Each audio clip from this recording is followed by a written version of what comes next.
Good morning, good afternoon, good evening, depending on where you are. Welcome to the session on search-based software engineering.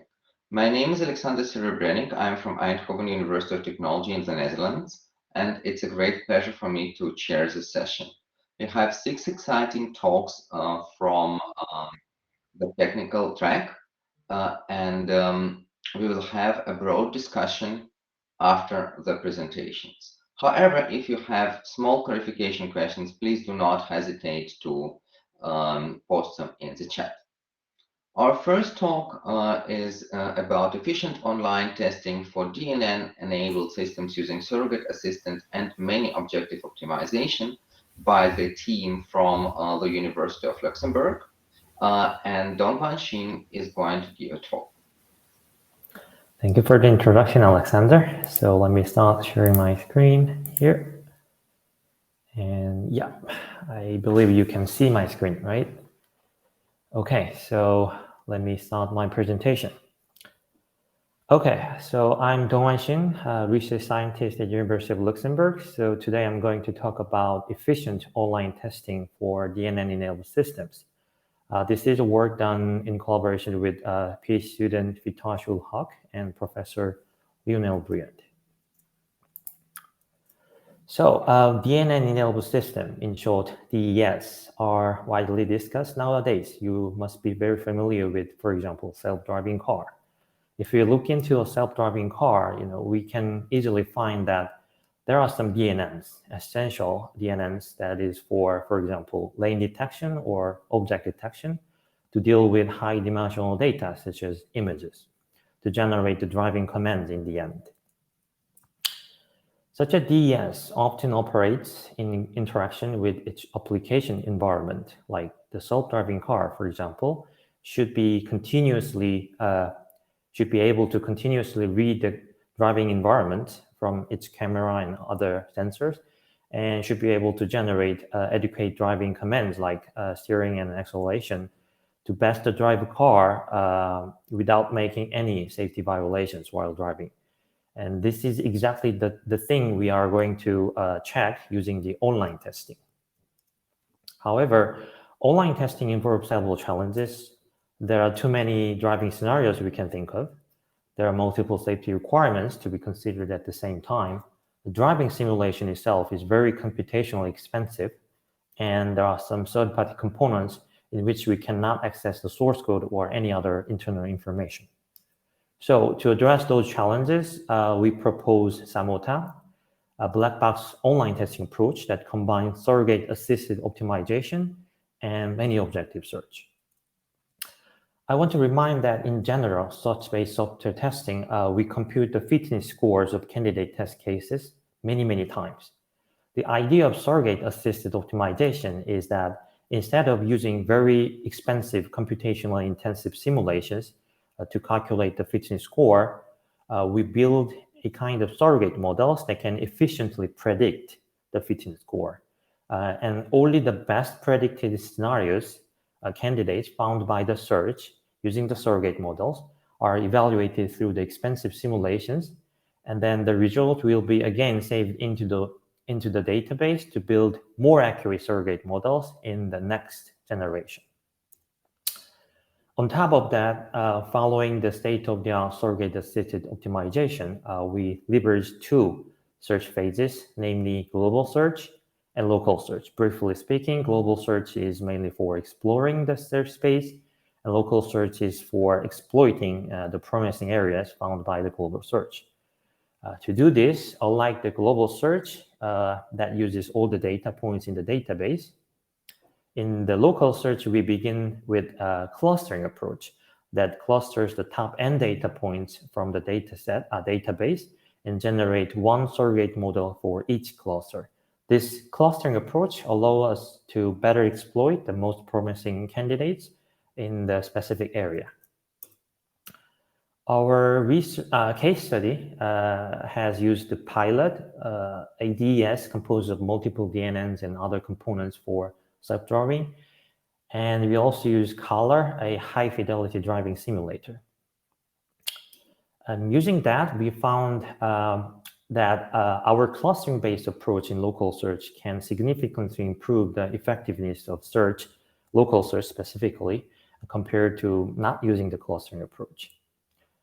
We also found that Samota, our approach, is significantly more effective and efficient than its alternatives like other non-surrogate-assisted optimization approach like MOSA or Fitest that has been used for test suite generation. This is a very short presentation for our work. I want to thank you, of course, and then please feel free to contact me if you have any question, even after the session. Thank you very much. Thank you very much. It's perfect on time. We even have a couple of seconds for very brief clarification questions. But first of all, let us, of course, thank the presenter. Thank you. Clarification questions? Okay. So link to the full-blown video and to the preprint can be found in the program. So while you are thinking about questions you would like to ask Dongguan, I suggest us to move to the second speaker.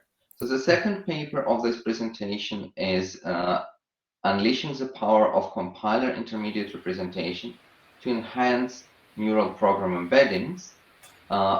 And the presenter is Zhongji Li. Yeah. So can you see the screen? Yes. Thank you very much. Okay. So hello, everyone. I'm Zhongjie Li, and I'm from Hong Kong University of Science and Technology. And today I'm going to introduce the paper, Unleash the Power of Compiler Intermediate Representation to Enhance Neural Program Embeddings. And it's cooperated with Tencent KinLab. So the first background is about neural program embeddings. So nowadays, since there are a lot of deep neural network and a lot of tasks are also included, like code identification, program repair, code completion, and so on. So a basic pipeline is that they will first get the source code, and they will trying to get the input representation like token, AST, CFG, and so on. And then they will use a neural model to get a numeric vector. So this is a basic pipeline. And another background is about LLVM structure. If you have ever used this C programming language, you know that GCC. So LLVM is kind of similar, but more modern and more popular. So it will provide a lot of passes, and this is what I'll tell you. You can see from the picture, there are a lot of passes, and there are more than 500 passes, and it is still increasing. So what is pass? Pass is like DCE, that code elimination, and so on. But in these passes, some of them are verifier pass, that means they will just do some verifier job. They won't change the code directly. And some is just about platform specific passes. That means they only work on a specific platform like x86 and ARM and so on. So how to select the suitable passes to boost the performance? And here we propose IRGen.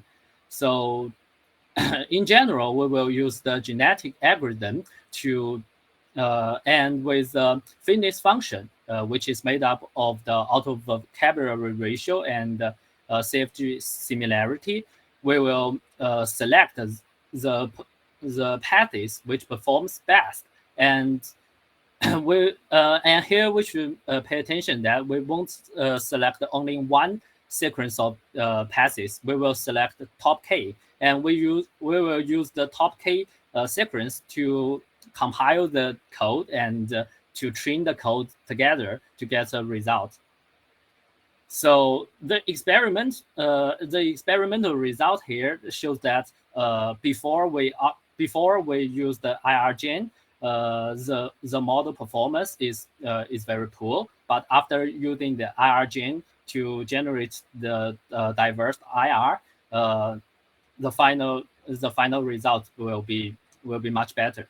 So the conclusion is that we use the compiler optimization for software embedding augmentation and build IRGen, a tool to use that use GA algorithm to find the near optimal optimization sequence, and the evaluation proved that our method works. So since it's very so if you feel interested in the work, maybe you can just see the paper or see the full video. Thank you very much. Thank you very much. Let us thank the speaker. We have a couple of seconds for short clarification questions.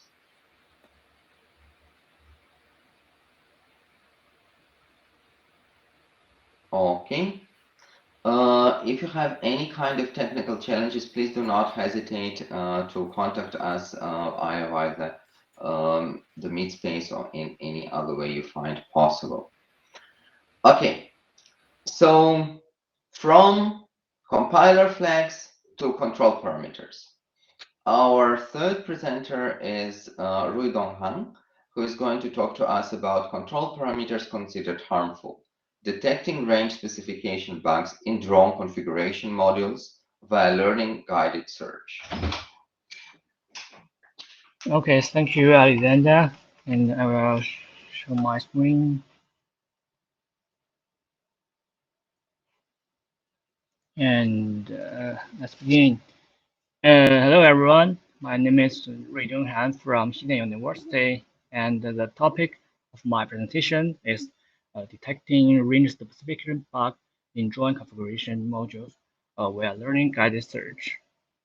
First of all, I will explain what is configuration parameters for drone and what will it influence. Take autopilot as an example. To adapt to different equipment and operation environments, drone control program provides various parameters to adjust, and it also provides value range guideline. Users set configuration according to their requirement. For instance, for angel max in document, which is to adjust the max angel during flight, it ranges from 1,000 to 8,000. Which is 10 degrees to 80 degrees. If I want to fly faster, the value should be set larger.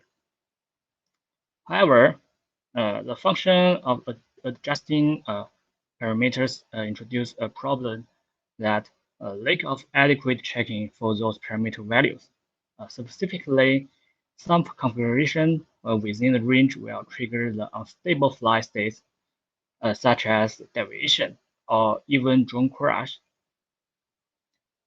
For user, they often refer to the official range limitation and may upload those configurations to cause serious consequence. Besides, attackers can also use this feature to create their attacks, as they can cause the drone to have a problem by sending those configurations. Therefore, to protect this issue and make users safety config the drone, we propose our system, a fuzzing test system to discover these configurations and generate a suitable range guideline. In general, this system consists of 3 components: a predictor to predict flight states and assess whether configuration will lead to unstable states. Searcher is a genetic algorithm module to carry out a fuzzing search. Finally, is an estimator to provide security parameter range guideline. So the key idea in our system is in this part. We use a probability-based predictor to replace the actual running validation as a feedback for the genetic algorithm. The fuzzing process becomes change configuration and the evaluation, then it's feedback and continue change and so on. Through continuous iteration, our system search out those configuration with higher probability of causing unstable flight, and reference to this configuration, we summarize a suitable guideline for users. The principle of the predictor is to simulate the control process of the drone. The model predicts the next desired attitude based on the current states and the specific configurations. In regular situation, without the configuration changing, the actual next attitude should be very close to the desired value. On the contrary, an inappropriate configuration, if set, it will make this deviation be larger. So the predictor is in our system is to help the genetic algorithm to find more appropriate configurations. So thank you for listening to my presentation. Thank you very much for your presentation.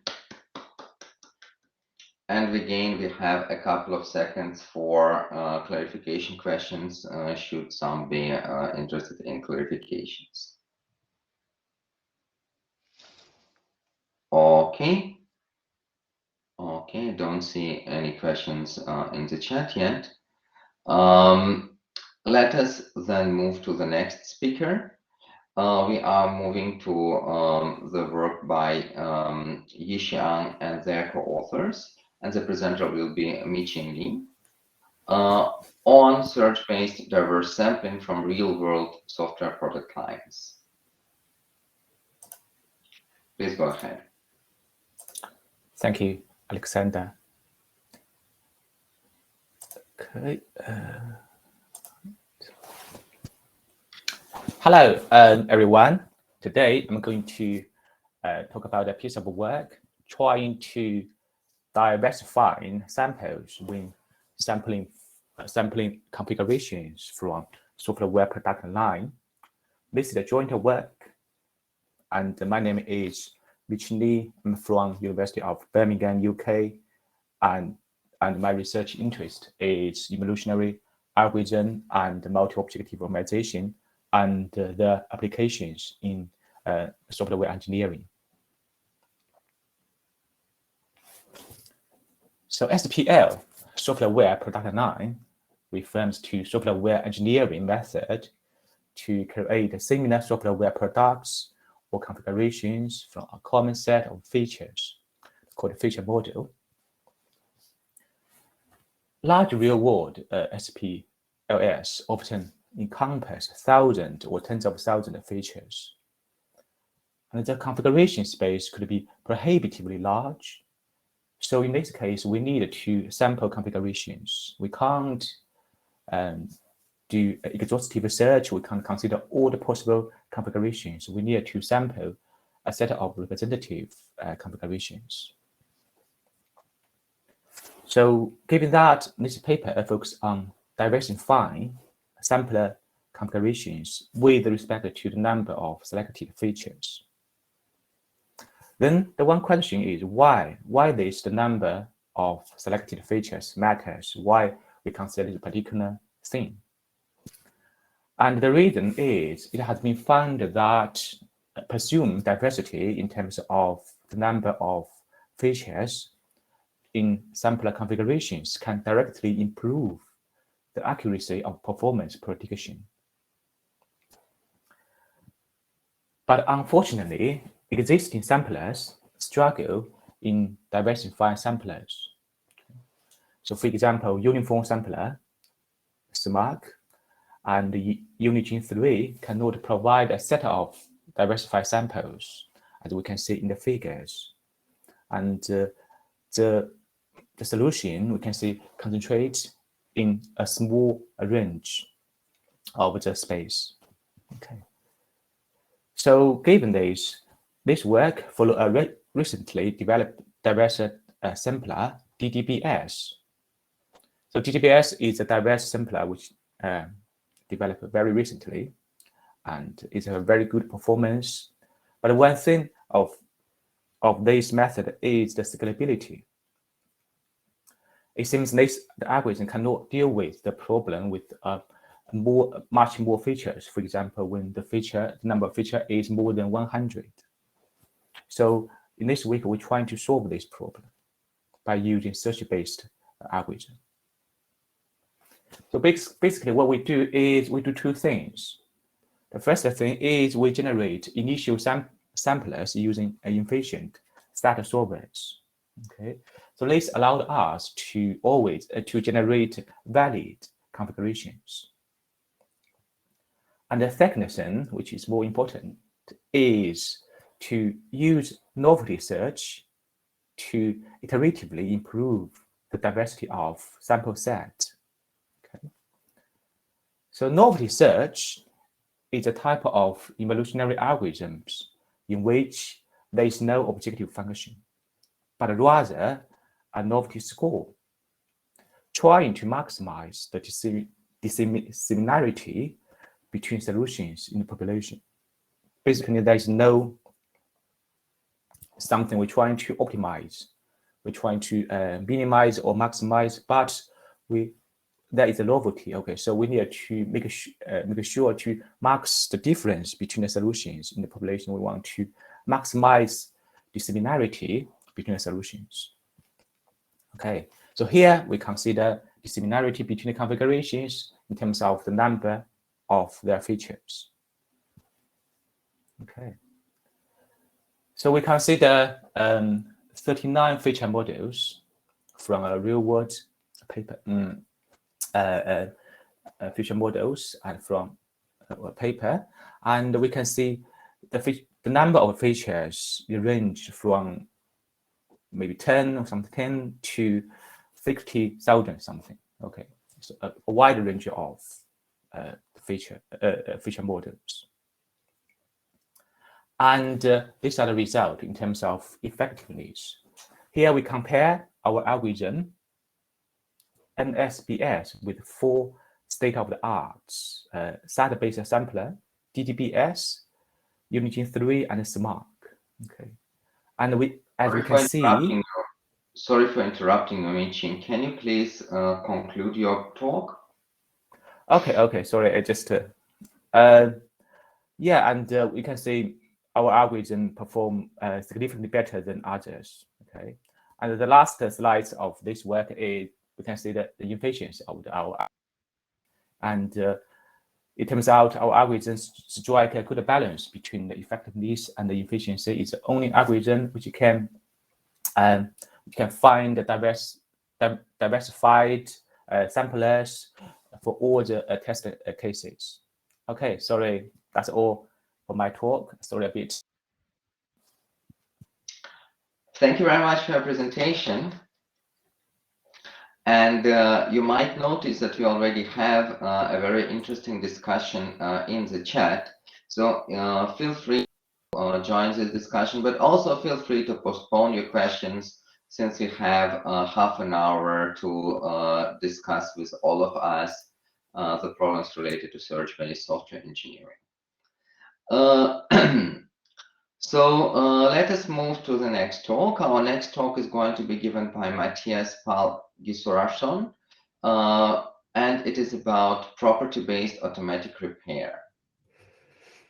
Yes, thank you very much. You can all see my slides, I hope. Click this. All right, so yeah, welcome to this talk. My name is Matti. I'm at Chalmers in Sweden, and I'm joint first author at Delft. And this is work in collaboration with Annabelle Aria-Dave. So what is proper? Well, it's a way to address some of the challenges that we face in program repair, right? So from the main point that we address is overfitting, right? So in program repair, there's a lot of focus on unit tests, and this can result in fixes that are basically if statements depending on just that input, right? And we try to address this overfitting issue, right? Another issue that's common is the limited search space. So a lot of tools are based on mining the code base for existing code and existing patterns. And we tried to kind of expand this to make it better, right? The one thing I would address as well is that there's a lot of heavy use of like framework and meta programming libraries, right? So, like parsers and instrumentation, it's all kind of customly written, and these can lag behind for new language versions. So we want to address this as well. And then, a common thing that we address in program repair is like, how do you combine local solutions to bugs into like a global solution that fixes the whole program. Right. So the proper way to do it, as we say, is so first of all, we use something called properties and property-based testing. And properties are a way to define a. So you basically say that if you can say for a certain input that the reverse of that input should be the elements of that list in reverse, right? So instead of saying just like give a couple of inputs and output examples, you actually state what property should hold for those inputs, right? Avoid overfitting, because it's a lot harder to overfit to these properties. We use we're developing this in Haskell, which has a strong type system, and the types actually provide a specification, right? A partial specification of how the program should actually behave, right? And we can actually use this as a base of like type-based synthesis to kind of extend the search space, so we can come up with novel solutions to that may be required to fix the programs that might not be present in the code base already, right? So that kind of extends the search space a lot, right? We integrate with GHC itself. So if there's a new language version, we just update it for the compiler itself. So we don't have to rewrite all our libraries. We don't have to update the language model and so on. So it actually makes it a lot easier to maintain and experiment with these things, right? So the instrumentation and parsing and all that, it's just done by the compiler, and then we kind of plug into that, right? We the plugin framework that GHC has, right? And then to tie it all together, we have fancy genetic search tournaments and islands to kind of in a fancy way combine all these partial solutions to the problems that we're trying to fix, right? So some results. We do okay. This is our first publication on this tool, so we're quite in line with what things like what tools do at this stage. So we fix. We have 13% repair rate, which is not that bad. And one of the issues is that we don't really have a good way to compare itself. So to check out, if it worked, we actually have something called exhaustive search, which basically just tries everything just to see, can we actually fix this problem, with the things that we have in the search space, right? So that was one of the baselines. Is a random search, which is just tries things at random from the search space, and this actually didn't work out so well for us because the search space is a lot bigger with the type-based synthesis, right? So the thing that we're championing is the genetic search, and that is like that performs a lot better than the random search. It finds everything that the exhaustive search found, and it was quite good. So we're quite happy with the genetic search results, right? And one discovery that we found is that if you combine unit tests with properties, you actually do a lot better, right? So unit tests kind of help you find the edge cases, and the properties make sure that you don't. You can generalize the fixes that you find, right? You're not too specialized to those. So that's all we have for you today. So you can ask us here, and we're also available later. I encourage you to look at the full talk where we go a lot more into the technical details and more on the results and such, and how the experiment was designed. And if you want to play around with the tool, it's available on GitHub, and then you can also there's also an artifact attached to the paper. So I recommend you to check that out. All right, thank you. Thank you very much, Matthias. Let us thank the speaker. Okay, great. Do you have questions, clarification questions of any kind? Okay. And then we have the last talk about code search based on context-aware code translation by Wenson Sun, Chunrong Fang, Yuchen Chen, Guohuang Tao, Jinshu Chang, and Guangjuan Zhang. I apologize for mispronouncing names. Is any one of the authors present here? Because I did not see the authors.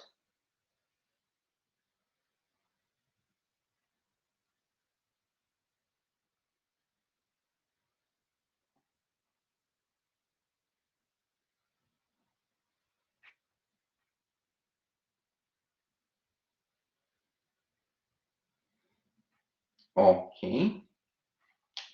So this means that we can move to the discussion part of the session, and we already have some questions in the chat. So, for instance, Heye, maybe you can unmute yourself and ask your question.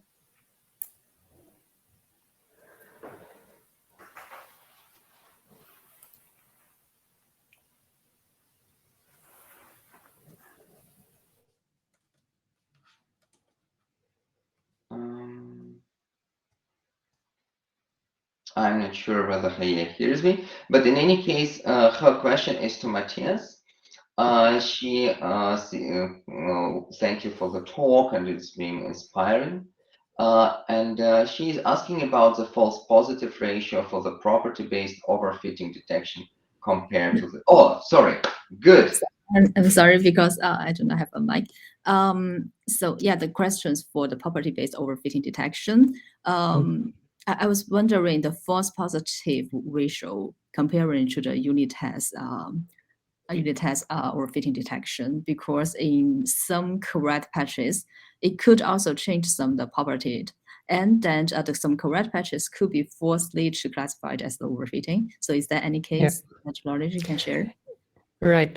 So I covered it like briefly on the slide. So we have I think we have a 63% to 85% overfit ratio, but and we kind of identified that by, we looked at the patches manually and saw, okay, is this an actual fix that, or is it just fixing for that unit test, right? And I mean, so we address overfitting in the sense that we do a little bit better than with the unit tests. But of course, you can still overfit to the properties, right? But it's just a bit harder, right? So you have to be careful with how you write the properties as well. Yeah, so it worked, but it wasn't like the magic silver bullet, right? Yeah. I hope that, yeah. Okay. Thank you very much for this question. Thank you very much for answering it. We also have a series of questions from Renju Lee to Dongguan. Renju, maybe you can unmute yourself and ask those questions. Yeah. Hi. I'm sorry. Maybe I have too much questions. No need. Yeah, please. Okay. So first question is, how do you describe the test case?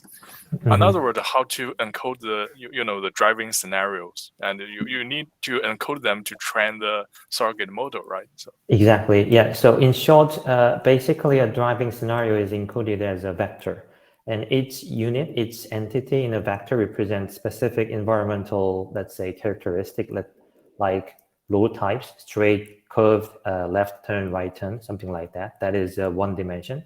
Another dimension could be whether there is a tree near the road, or whether there is a building, and so on and so on. So you can imagine there are many different conditional, environmental state.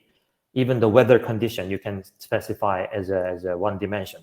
So in the end, I believe there was like 16-dimensional vector that describes one driving scenario. It's a test case. Driving scenario, yeah. Yes. But I think the driving scenario is so complex, and if you have many agents in the scenario, how to encode them in a fixed length vector?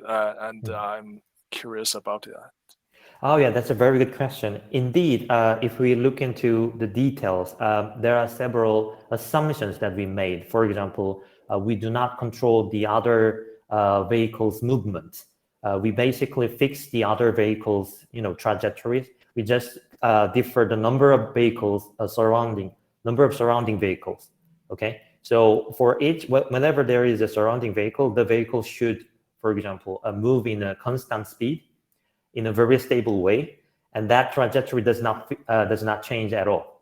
So this is kind of assumption. This is basically because if we want to encode that much detail in the driving scenario, then you can imagine that the vector will be too long. I mean, it's just a trade-off. But I'm sure that there is a research opportunity to better encode that driving scenario in more details, and Of course, it's more about what point you want to emphasize to test, But yeah, in Yes, our yes. case, we made some assumptions, and you can find more details in the paper. Yeah. Yeah. So my second question is, if you don't have the the initial database, so I read your paper that you just I don't know how it is how it is exactly, but it seems that you random sampling on the whole input space. Is that correct? Yes, for the initialization, we basically use adaptive random approach to considering the diversity. And of course, this is just an initialization. And after the initialization, you saw that there is a closed loop. So whenever we have evaluated some, some test scenarios found by the search, we actually run those proposed best predicted ones using the actual simulation and put them into the database so that we can build another, more accurate surrogate model in the next generation. But this is an initialization when there is no database from the beginning. We also did some evaluations in our paper that, there are some database, not the empty database, but database composed of previous, let's say, regression testing result, for example. Then we can definitely use that kind of database from the beginning. And that definitely boosts the whole search performance of this Samotta approach. Yeah. It's kind of additional benefit when you have a non-empty database. Yeah. Yeah. Okay. So I think great. okay. So I'm sorry, let us try to give stage to authors of some other papers, and of course, Okay, maybe we can talk it later. Yeah. Perfect. Thank you very much. So we have the paper that unleashed the power of compilers, and Iris asking whether you have a description of the relationship between the size of P and the time spent on the genetic algorithm process, and which size of P would be better. Yeah. So that is a very good question. So actually, we tried several P size, and we found that 20 is okay. So, but it really depends about the time ETA. It's very hard to tell because if you in the first version we just do not use a parallel techniques. And it's really slow. But in the second version, we added. So basically, on a desktop, not a server, it will take. It also depends on the size of the data set. For POJ, it will last for nearly 1 day, like 20 hours. But it depends on the desktop on your CPU, right? So we recommend that you use the parallel technique, and it will save a lot of time. And another tip is that when your code database is very, very large, like the GCG database, maybe you can just pick some of the code from it. The results, the performance will be the same, but the time will be much less.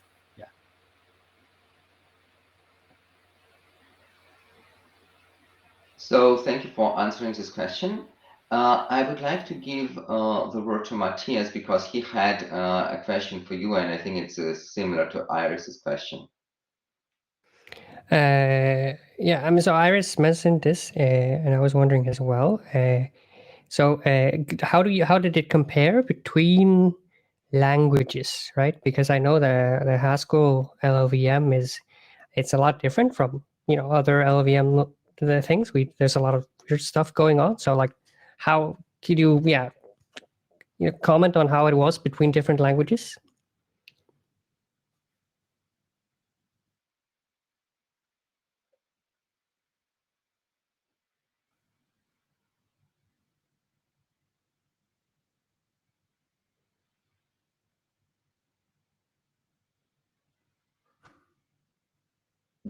Do you have a technical problem? Did you?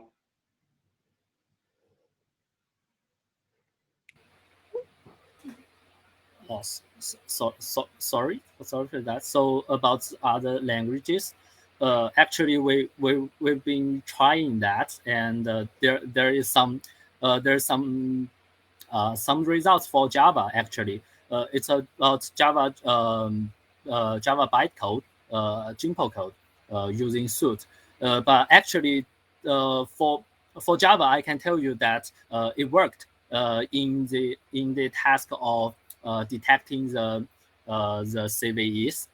It worked, but not very well. And for Python, we are also doing something on that. But I can tell you that in bug detection or code clone detection, the result is not good because we have to realize a compiler for a very simple compiler for Python, because the path, the transformation for Python is very limited, and the bytecode for Python is also not that advanced. It's just about push to the stack, push or pop the stack. It's very simple. So actually, I think these kind of methods are can be widely used, but for Python, we need more work, more human work. But for Java, I can tell you that it worked. Yeah. Thank you very much for your answer. I'm a little bit along the same lines. I have a question to Matthias, right? I mean, you've been focusing on Haskell, which has, of course, a very strong type system. Would it work for other programming languages? Yes, no, maybe for some yes, for some no. Can you reflect on this a little bit? So the property-based stuff would definitely work in other languages that have those, and there are property-based testing frameworks for Python, I know. So that can be exported, right? But with respect to the thing that we're doing in Haskell is that it's a functional language, right? So there's not really so many, like the concept of statements so much, right? There's some statements, but it's mostly expression based, right? So the tools that we're using is actually we replace expressions with something called typed holes, right? So we know exactly what the context is, and then we have a very specific type usually, because we know what's coming into that hole and we know what's supposed to be coming out of it, right? And that really helps us, especially with fault localization stuff, right? We know exactly what expressions are evaluated at what point. So it works very well with Haskell. But I think there are other languages with typed holes like Scala, and the property-based stuff definitely works. But we're still also exploring kind of. It's a bit different from the usual program repair tools, because they're all very focused on changing lines, changing statements, right? Whereas we are more on the expression side, right? So so we haven't really checked it out how well this works in other languages, right? Because we're still in the initial stages of making it work well for Haskell, and then we can see what lessons we learn there and take that forwards, right?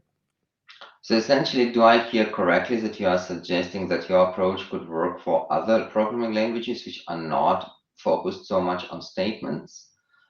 I mean, other languages like Prolog, constraints languages, whatever.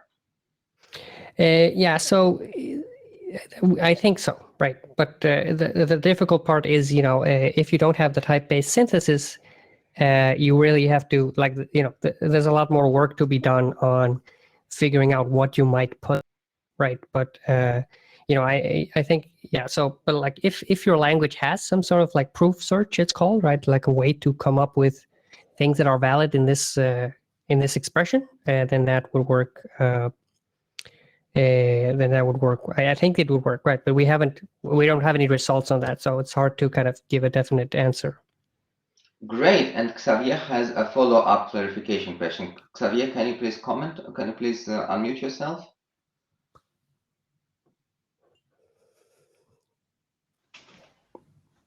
Yeah, sure. Just a small clarification question here. So, if Haskell is expression-based, how do you localize a fault in the first place? Because usually you do that at the statement level, right? Right. So GHC, the kind of the Haskell compiler most people use, has this nice framework or feature that's called Haskell program coverage, right? So when you compile the code, it actually inserts it's called a tick, right? And then when you run the code, it actually keeps track of every single expression and when it's evaluated, right? So at the end of the run of the program, you know exactly what expressions were evaluated, right? And then we can actually, when we construct the property, we can figure out what the failing property was, right? And the failing input. And then we can run that, and then we can see exactly, what expressions were evaluated when that input was evaluated, right? During that test. And that means we can, localize a lot, right? We can know exactly what was involved in the fault, right?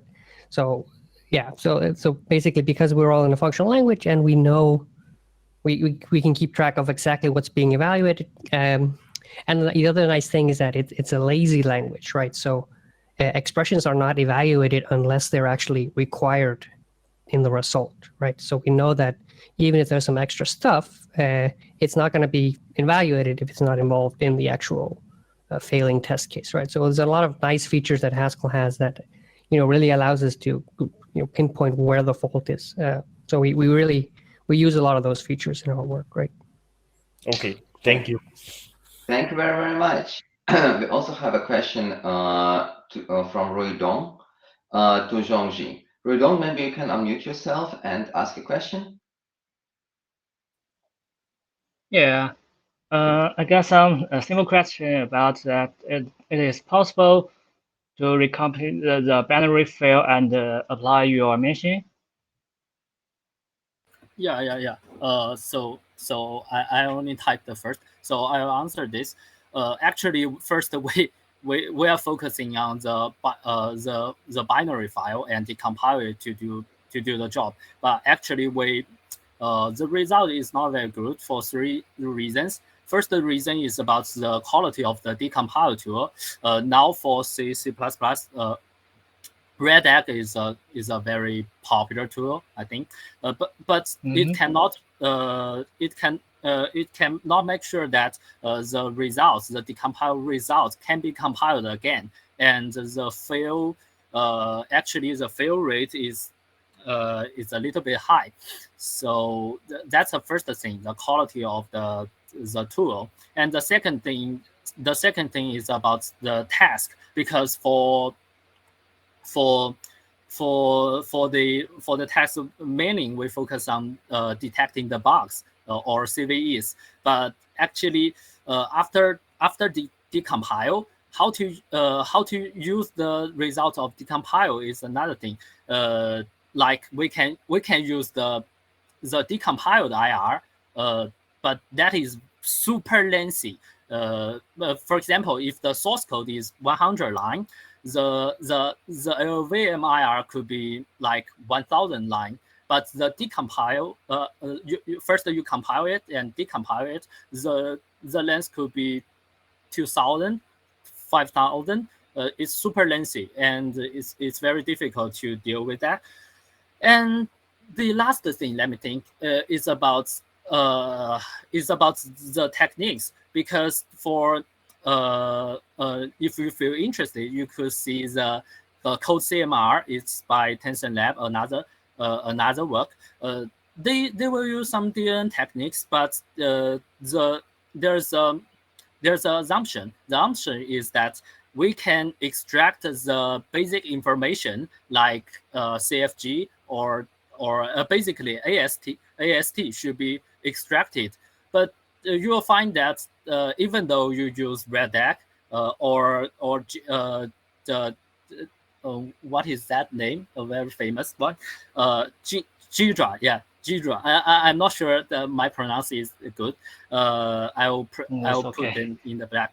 So it was pretty hard to extract the structure and reuse them again. And you will find that sometimes after the decompile, the difference between the same code, even you use 0 or 03, the decompiled result could be totally different, and it's very hard to solve, even for industry nowadays. Yeah. Okay, thank you for your answer. Just interesting in this area. That's hard. That Yeah, is yeah, a yeah, hard work. yeah. Maybe we can discuss later. Okay, thank you. Great discussion. I'm very glad to see that it is going so well.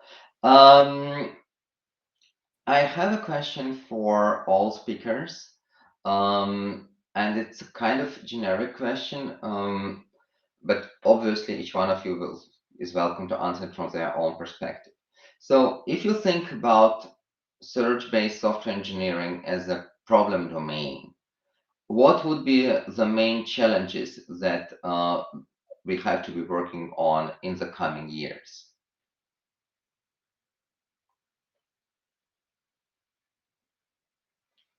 Feel free to just unmute yourself and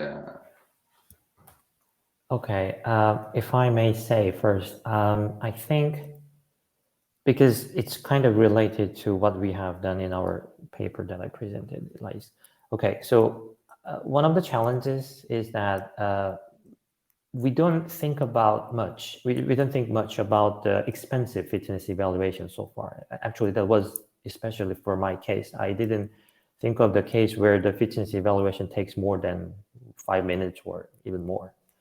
That's because we are dealing with software programs, very quick to run, right? So the program is easy to run and it's very fast. But when it comes to the cyber physical system, for example, nowadays we are talking about cyber physical systems, and the systems are getting more complex and more complex. It's not about not only but cyber physical, but also the other systems are getting more complex, which means even the single execution may take more than several minutes.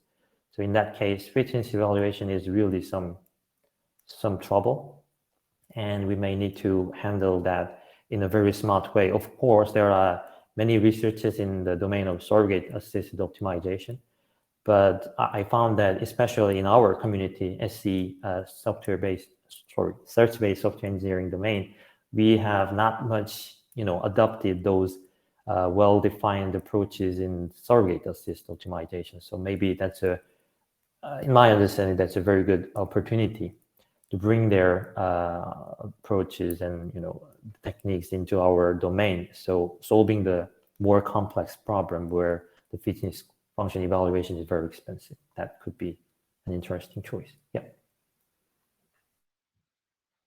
thank you very much for your answer. Who would like to go next? Yeah. Oh, yeah. Oh, Matthias, go ahead. Yeah. So I think it's also like a lot of the problem is fault localization, right? You really have to. It's very hard to figure out exactly where the bug is, right? And we kind of know this from experiences, right? It's usually once you see where the problem is, it's not that hard to fix, right? But the problem is really figuring out where it is, right? And then so I think a good fault localization technique will be key to be able to focus the effort on the part that actually need fixing, and not just taking the whole program and seeing what you can do. Okay. Ming-Ching, you are unmuted. Maybe you can go next. Okay, thank you. Because my field is multi-objective optimization and the evolutionary computation. So basically, I applying the evolutionary and multi-objective techniques to software engineering. The one thing from my perspective, is I find many of the researchers using just like a general, maybe very simple genetic algorithm or some other algorithms to the problem. I think when we do the search, I think it's very important to encode the domain knowledge. So how to use this knowledge, how to extract knowledge, and how to use to guide the search. And it turns out if you use, genetic algorithm or maybe more advanced algorithm, it turns out the result, if you don't use any domain language, it turns out many algorithms can give you the same or very similar result. Even someone developed 20 years ago, even someone just developed right now, but there's it doesn't make much difference. So I think it's important to embed some domain knowledge to the problem. So that's the one thing I want to say. And the second thing is because my research is multi-object optimization. So it seems when dealing with multi-object optimization, that if you use a genetic algorithm, a population-based algorithm, they always give you a population of the solutions. So then how you to implement, how you deploy, how you make a decision to choose one of them to deploy is another thing I think we may need to consider based on the knowledge you have. So, and also how to evaluate this set of solutions. So because they are non-dominated to each other, so we can't distinguish between them in terms of Pareto dominance. So yeah, it's something we may need to using, some knowledge of the problem to help us to make the right decision. Thank you. Thank you very much for your answer. Zhongji, would you like to comment? Yeah, so just like Mingqing says, actually I would like to share one thing about this paper. Actually, we first try a lot of advanced techniques for searching, because we are doing we are doing a thing for finding a sequence. So we use the use a lot of use the things like reinforcement learning and so on, and deep neural network to trying to find that. But actually, genetic algorithm is good enough, and actually it's the best. And the time consuming is also is also not very huge. But actually, at first step, we goes into the wrong way. So what I want to say here is that maybe we can before we because you know that nowadays the models, all kinds of transformer, attention, these kinds of there are so many. So maybe we can first try the simplest one. Yeah, that's one of my advice, and it can really help you save a lot of time. And like Mingqing says, before that, you first have to know there's such kind of techniques, right? So first is getting to know more techniques is needed. But when you are trying to conduct the experiment, first try the simplest one. That's my advice. But know as much as you can. That's also the good choice. Yeah, that's my idea. Okay, great. And Ruidong, are you still around? Maybe you can also answer my question. Yes. Yes. In my opinion, I think the bottleneck of the searching is the feedback. As you know, there is a lot of real world testing, like the drone or the vehicle. They must run in a real execution to generate the feedback of the search. So it is time consuming. We need to find another way to, like a model or predictor or other things to replace this process to enhance the search. And nowadays the normal research is focused on to reflect the physical reflection on the real world. How to say that? They transform the physical real world reaction to the cyberspace using their digital data, like we simulate a model to simulate the physical execution, like this one. That's all, my opinion. Okay, great. So thank you very much for this session. Thank you very much for the presentations.